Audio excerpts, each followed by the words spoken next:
Roma Wines present Suspense.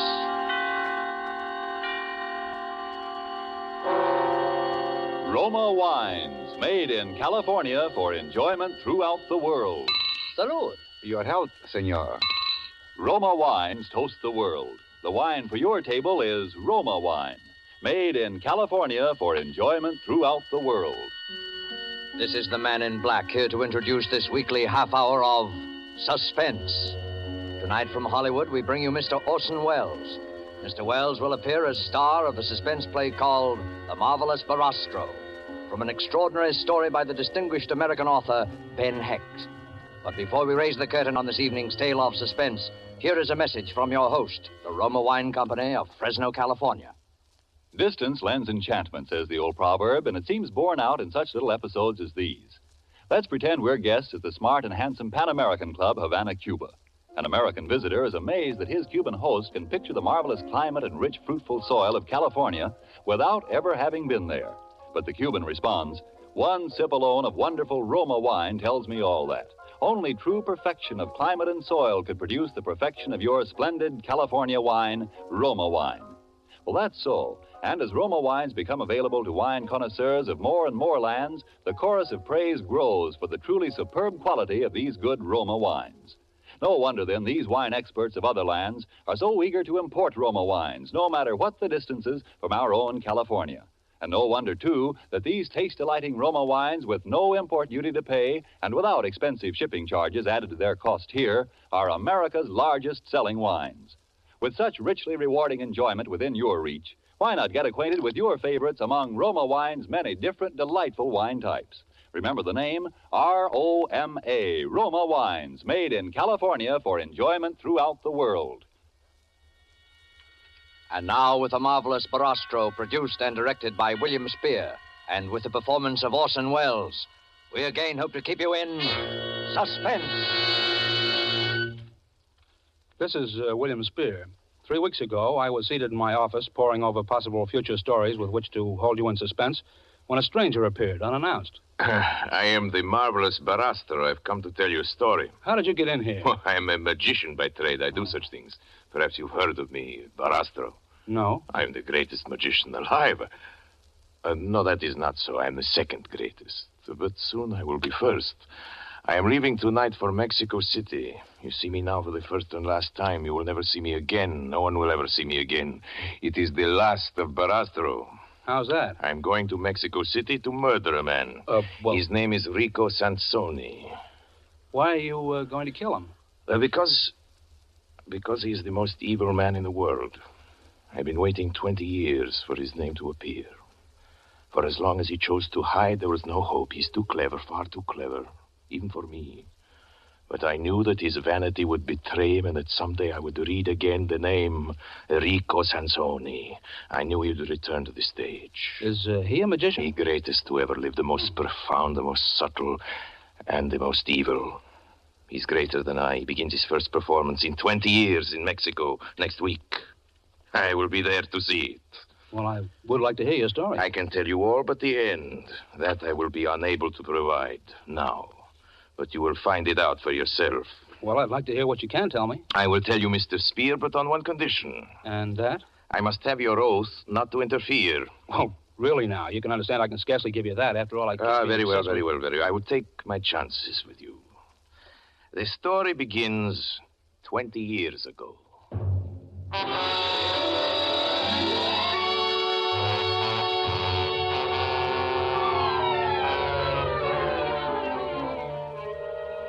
I was a young man. I traveled as a magician with a small carnival through southeastern Europe.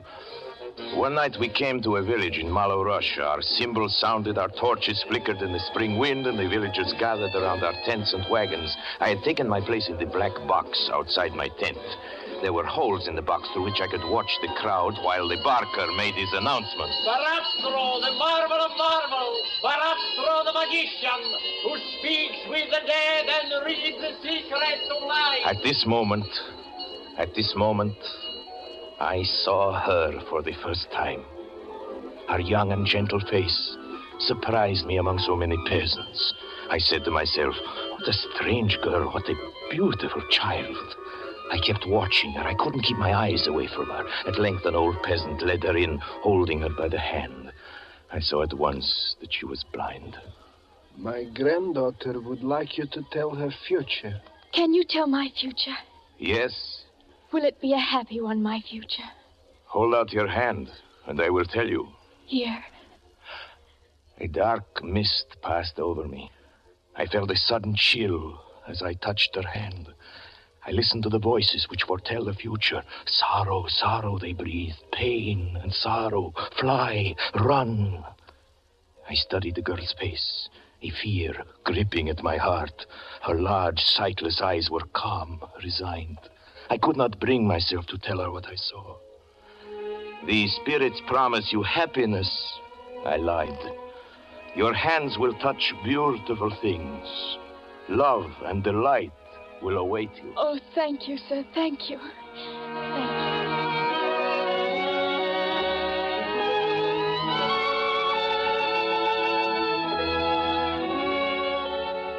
That was the beginning.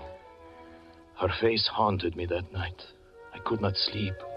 I made inquiries the next morning, and I found her. We walked through the hills. She did not need my hand to guide her. She knew every stone, every turn of the path. She spoke of the trees around us. She had strange names for them. I call that tree Lullaby, because it sings when it sways in the wind. Lullaby? And that one, see? With its branches open towards heaven. I call that one Prayer. How do you know its branches open toward the sky? When I was younger, I climbed it. Anna. Come, I'll race you to the bed of flowers at the turn. Anna. Hurry, I run fast. We walked often through the hills. I knew that she was aware of her destiny. The stars had told me she would not live long, and that agony and terror waited for her on the short journey. Our caravan remained for 2 weeks in the village. At the end of that time, I asked Anna to come with me as my wife. You make me very happy, Shari. I could live only with you. I will love you with all my heart. And you will teach me, Shari. You will teach me to see. To see? Does one need eyes to see as you do? Shari, you will teach me to see beyond the horizons. You will teach me to see as you see. We were married. We rode together in the gilded wagon, and the vows were taken under a clear sky. Suddenly, the sky changed. It was only then that I realized what I had done in seeking to save her. I was fulfilling the terrible message of the stars. For it was I, Cary Barastro, who was the instrument fate had selected for her ruin.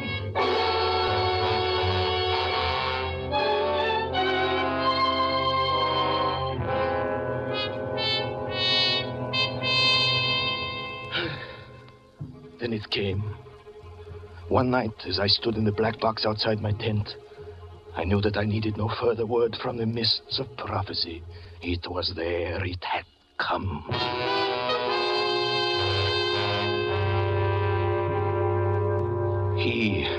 He stood among the peasants before our tent, a graceful figure, smiling, leaning on his cane, a man of the world, amusingly out of place in this faraway little village. I looked at him through the holes in my boxes. I turned cold. I watched him, and I felt afraid. He was studying Anna. Never once did he stop looking at her. My temper is quick and fiery. I went up to him as he was watching Anna. How subtle he was, how graceful. I seized his arm and demanded to know what he meant by staring at my wife. He removed my hand as if I were a child. I can tell you there was something terrifying in his strength. I most humbly beg your pardon for this misunderstanding. Let me introduce myself. My name is Rico Sansoni. I'm a student of the occult, traveling about the world in search of knowledge. Inside of me, I feel that girl has remarkable psychic powers. I'd hoped to be able to induce her to join me as my assistant. Soon planning to go on the stage, but now that I know she's your wife, I apologize again for my seeming forwardness. Oh, I suppose there's nothing to do but to accept that apology. And you, madame? Anna, I think it is fair, Anna. Anna? No. I have nothing to say. It was thus Rico Sansoni entered our lives. Little by little during the days that followed, he attached himself to us. We listened, Anna and I, to his tales. He'd been everywhere, seen everything.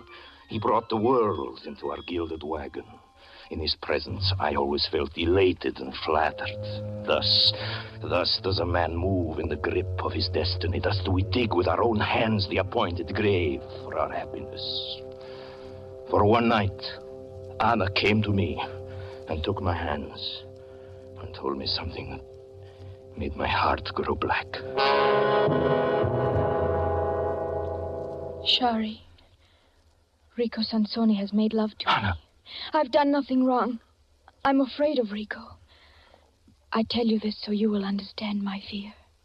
Do you want to tell me about it now? Yes. Tell me then. Rico came to me this afternoon while I was alone. He took my hand and held it gently in his. I suspected nothing until he asked me if I loved you and how deeply I loved you. Then he asked me if I love you more than happiness or life. I took my hand from him and said, I cannot talk of love to you. Even of my love for my husband. Please go. Yes? Rico. Oh, she's told you. Sorry, forgive me. For a moment I grew weak. Let me remain your friend. I brought you both some flowers. I picked them myself. Will you accept them? You won't accept them? Of course we will, my friend. How could I have doubted you? I understand. Come, forget the entire incident. You are kind. Really, you're kind.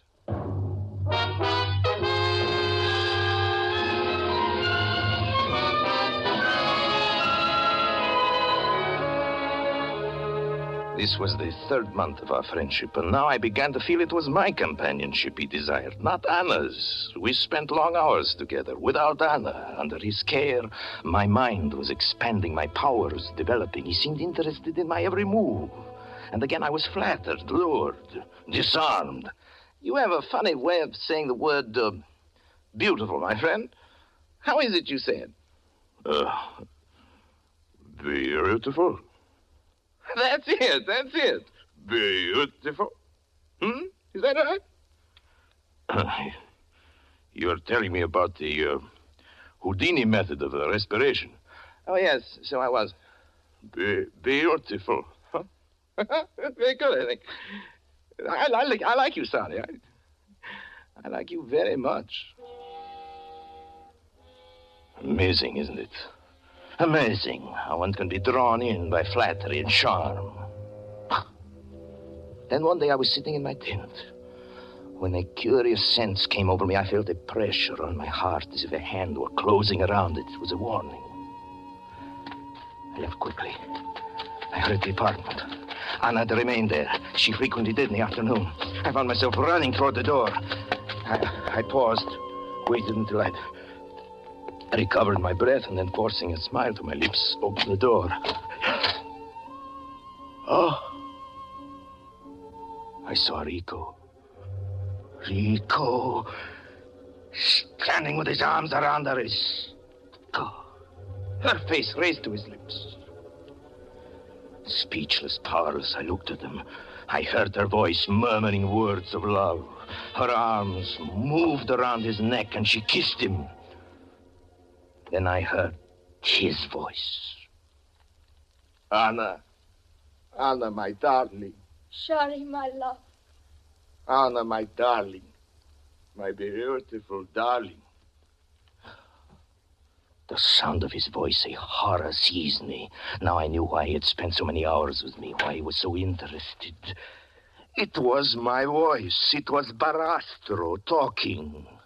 It was a voice that seemed to come from my own throat, a horrible, familiar voice, and I understood what had happened. I sprang forward, shouting his name, Rico! He turned and faced me, pointed his finger at me as if he were an image in a mirror. Rico! He echoed.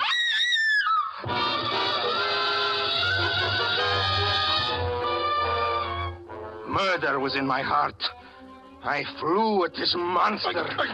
We struggled across the room. He answered my cries with cries that echoed each note, each inflection of my voice. I saw him through my rage. His face was contorted like my own. His every feature had changed. He was Barastro. There were two Barastros, screaming together, tumbling over each other.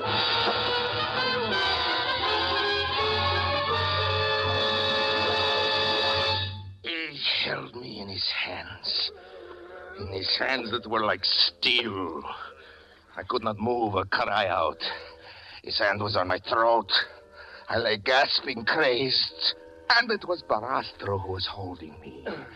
Then this horrible and familiar figure changed. It became Rico. It was Rico Sansoni who spoke. The breath was leaving my body. I was strangling, dying, yet I could hear him. Barastro, God, you're killing me. Sorry, have mercy. I'm dying.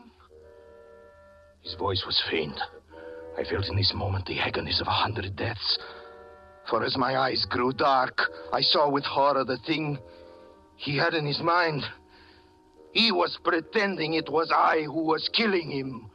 And thus he would kill me and go to her as Barastro. It would be Rico Sansoni who would be buried. It would be Barastro who remained. For a moment I caught a glimpse of his cold, ruthless eyes burning now over my face as he enacted his false death, groaning, pleading for mercy. And the strength drawn from the soul filled my lungs. I cried out with all my might, Anna! Anna! Knowing that by this she would understand it was I who was dying. And darkness seized me.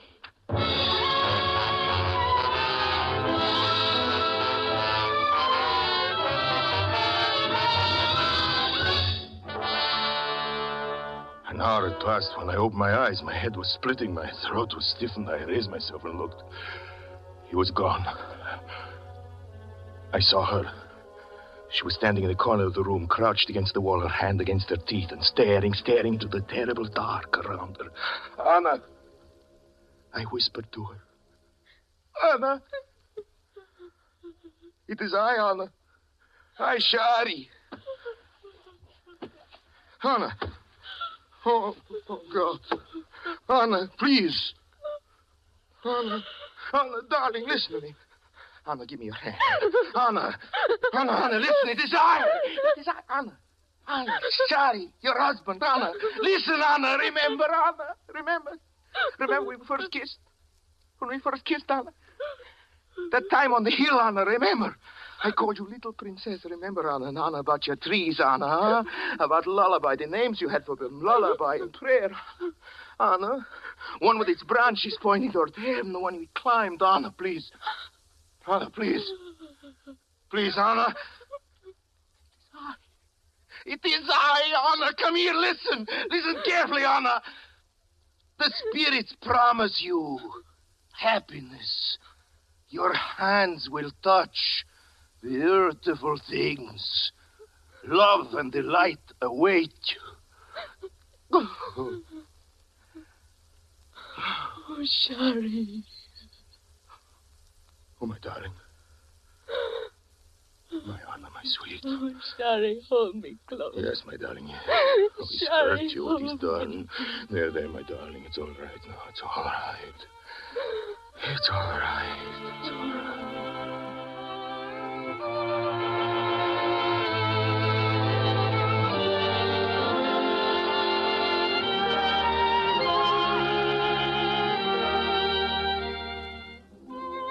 Rico had disappeared. We laid our plans, Anna and I. As soon as she was able to walk, we abandoned the carnival. We were inseparable then. She could not bear to have me away even for a moment. I understood everything in her soul. Yes, even the trembling that would seize her sometimes when I took her in my hand. It was I alone he could not deceive. I alone. To anyone else, he could become Barastro. Even to her, whose senses had learned every breath, every inflection of the man she loved. Even to her, he had been Barastro. The months passed. Our life had become again almost like a honeymoon. Almost, I say, for there were nights when I would awake to find her fingers tracing the contours of my face. Then it was I pretended to be ill and remained at her side. We said nothing, but we knew the shadow in each other's mind. Everything went smoothly, though, until one evening. When I entered the cabaret where I was performing, I felt unusually disturbed. It was winter. I was removing my coat when it came again. As I had known it would. The warning, the hand closing over my heart. I ran from the place and raced home. I entered our cottage by the back door quietly like a thief, and I stood listening. From inside, I could hear a voice. Oh, sorry, please. Darling, you're ill again. I'll take care of you, darling. I'll make you feel better. Anna, my dear Anna. How I love you.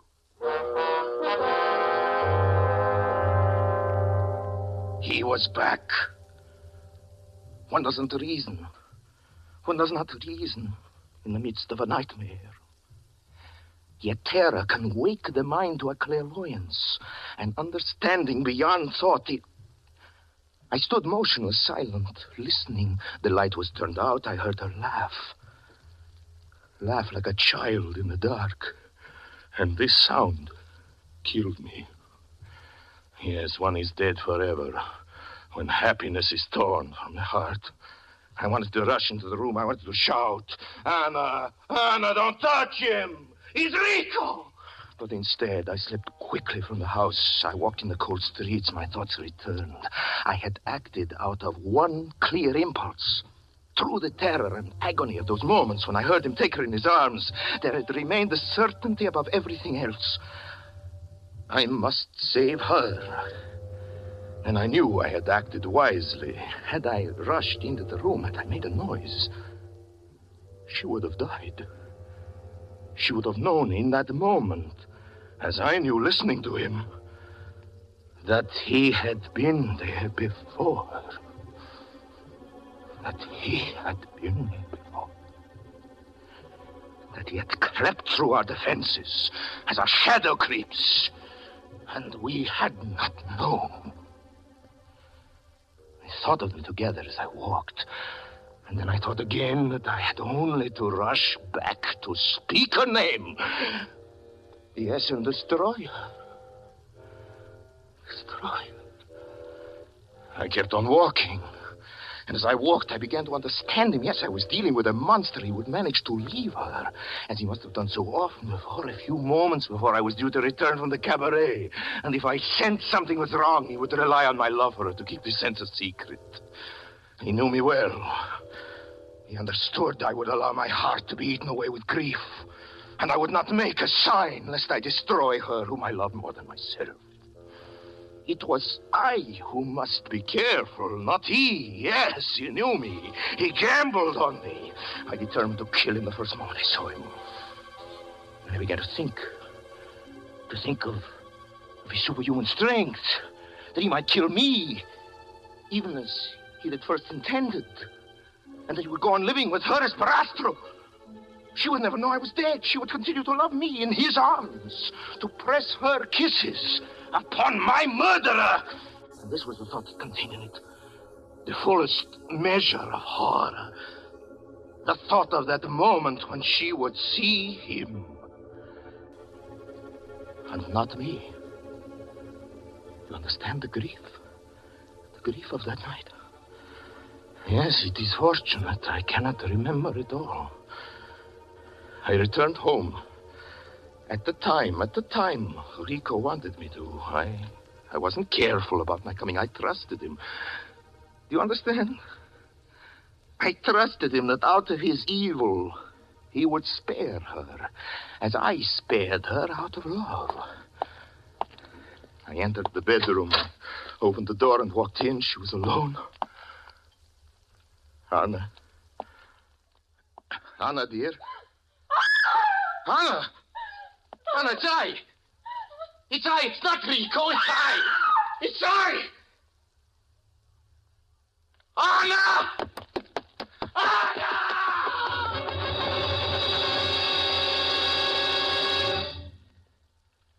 This is my memory, Vanna. My memory. She seized her face with her hands as if she were tearing something. Yes, the darkness. As I rushed to her, she fell. She did not speak again. In the morning, she died.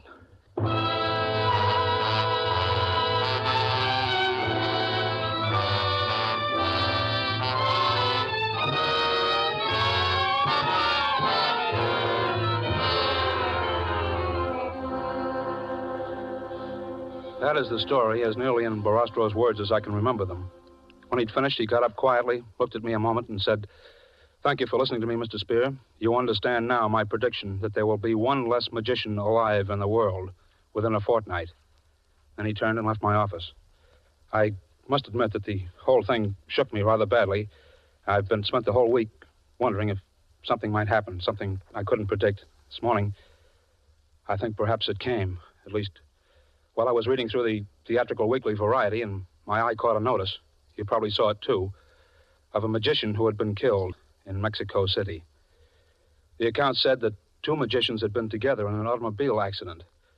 While driving through the rail yard district, their car stalled on a track and had been demolished by an oncoming train. One of the magicians, unidentifiable, had been cut to pieces. The other, miraculously, escaped with his life, although his features were so horribly disfigured that plastic surgery will have to create a new face for him. The survivor identified himself as the Marvelous Barastro.